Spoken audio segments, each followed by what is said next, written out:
Electric कारचे charging सुरू असताना शॉर्ट सर्किटमुळे आग लागून भीषण दुर्घटना घडली। मध्य प्रदेशातील इंदूरमध्ये लागलेल्या या आगीत 7 जणांचा होरपळून मृत्यू झाला तर 3 जण गंभीर जखमी झाले आहेत। रात्री उशिरा पुगालिया कुटुंबाच्या घराबाहेर एक इलेक्ट्रिक कार चार्जिंगसाठी लावली होती। पहाटेच्या सुमारास साधारण 4 वाजता चार्जिंग पॉइंटवर शॉर्ट सर्किट झाले, त्यामुळे कारला आग लागली। ही आग वेगाने घरापर्यंत पसरली आणि घरामध्ये ठेवलेल्या गॅस सिलेंडर्सनाही तिने आपल्या विळख्यात घेतले। आग भडकता सिलेंडर्समध्ये एका पाठोपाठ एक असे जोरदार स्फोट होऊ लागले। अनेक सिलेंडर्स एका मागून एक फुटले, त्यामुळे संपूर्ण परिसर हादरून गेला।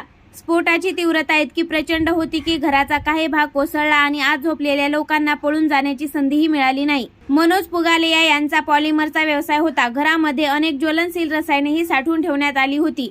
इलेक्ट्रिक वाहनाच्या चार्जिंग पॉइंटवर झालेल्या स्फोटामुळे ही आग भडकली आणि त्यानंतर ती गाडीपासून घरापर्यंत पसरली। घराच्या आत साठवून ठेवलेले 10हून अधिक गॅस सिलेंडर्स आणि ज्वलनशील रसायनामुळे आगीची तीव्रता आणखीच वाढली। घराला इलेक्ट्रॉनिक कुलपे बसवण्यात आली होती। आगीच्या वेळी वीज पुरवठा खंडित झाल्यामुळे ही कुलपे उघडली गेली नाहीत।